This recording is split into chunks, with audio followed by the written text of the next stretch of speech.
Channel this is Mathura learning पाठशाला। तो आज की वीडियो में हम बात करने वाले हैं कुछ इंपॉर्टेंट टैग वर्ड्स की। और इसका जो रोल होता है बहुत ज़्यादा इंपॉर्टेंट होता है टैग वर्ड्स का। कम टाइम में आप सही आंसर कैसे निकाल सकते हैं, सही आंसर निकालने के लिए टैग वर्ड्स बहुत ज़रूरी होते हैं। नेगेटिव और पॉजिटिव टैग वर्ड्स, ये कुछ ऐसे टैग वर्ड्स हैं जो आपकी पेडागोजी में आते ही आते हैं, चाहे वो आपकी हिंदी की हो, इंग्लिश की हो, सब्जेक्ट की हो, मैथ्स की हो, ईवीएस की हो, किसी की भी पेडागोजी हो, उसके अंदर ये कुछ आपको नेगेटिव और पॉजिटिव टैग वर्ड्स जरूर देखने को मिलेंगे। और इसी के बेसिस पर आपकी पेडागोजी से क्वेश्चंस पूछे जाते हैं। तो मैंने बहुत ही कम लिए हैं वैसे तो। आज कुछ टैग वर्ड्स मैं आज बताऊंगी आपको और कुछ मेरी नेक्स्ट वीडियो में होंगे। तो शुरू करते हैं। यहाँ पर मैंने सबसे पहले लिया है निष्क्रिय।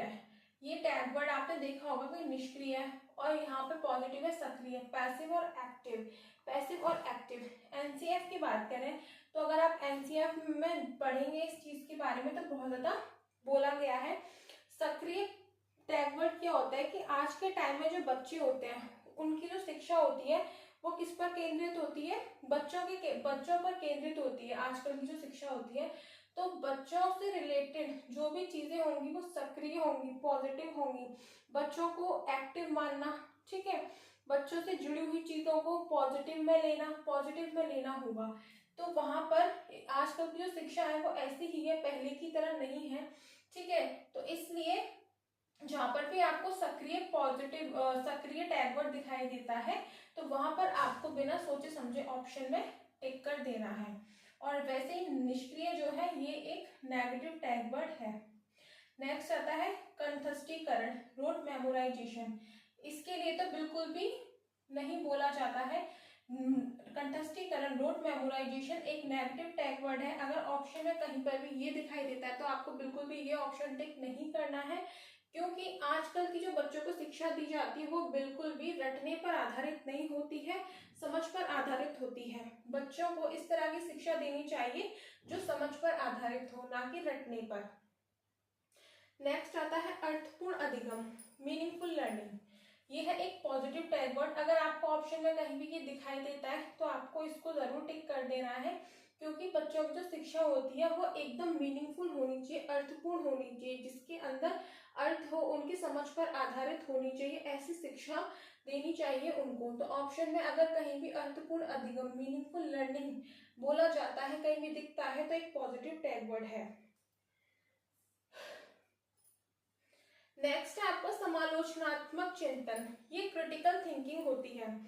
ये जो क्रिटिकल थिंकिंग के ऊपर क्वेश्चंस बहुत ज्यादा आते हैं। एनईपी 2020 जब से देखने को मिली है उसके बाद तो बहुत ज्यादा समालोचनात्मक चिंतन पर क्वेश्चंस भर भर के आते हैं आपकी पेडागोजी में, ठीक है।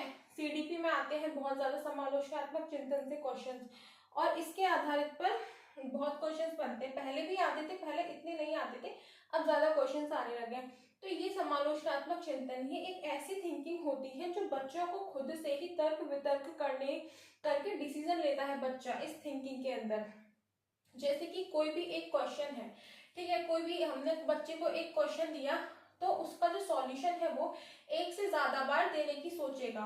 अगर उसको एक बार में समझ नहीं आया, मतलब एक ऑप्शन ठीक नहीं लगा, तो वो और भी ज्यादा तर्क वितर्क करेगा, अपनी सोच विचार करके तो नए नए तरीके निकालेगा उस समस्या का समाधान करने के लिए। तो ये एक पॉजिटिव टैग वर्ड है। तो क्वेश्चन में कहीं भी दिखे तो इसको आपको जरूर टिक करना है। एक होता है अभिसारी चिंतन, एक होता है अपसारी चिंतन। ये भी बहुत ज्यादा पूछे जाते हैं। अभिसारी चिंतन एक नेगेटिव टैग वर्ड है और अपसारी चिंतन एक पॉजिटिव टैग वर्ड है।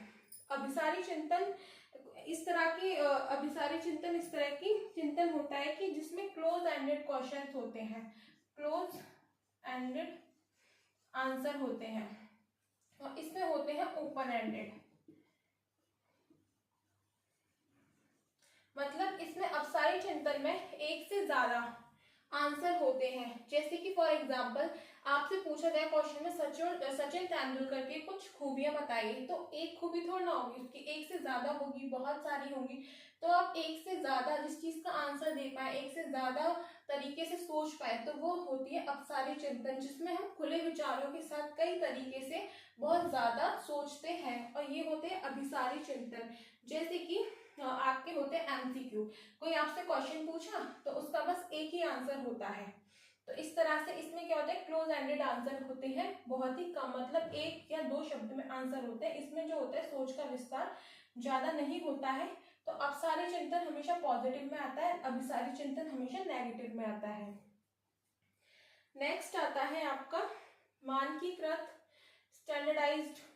ये एक नेगेटिव टैग वर्ड है, ये बहुत ज्यादा आता है क्वेश्चन में। अगर कहीं भी आपको मानकीकृत परीक्षा, ठीक है, या मानकीकृत आकलन दिख जाए, मान से कुछ भी रिलेटेड दिख जाए, तो आपको वो नेगेटिव में ही लेना है, कभी ऑप्शन में आप टिक मत करना, क्योंकि ये इस तरह की पढ़ाई होती है जो पहले चला करती थी।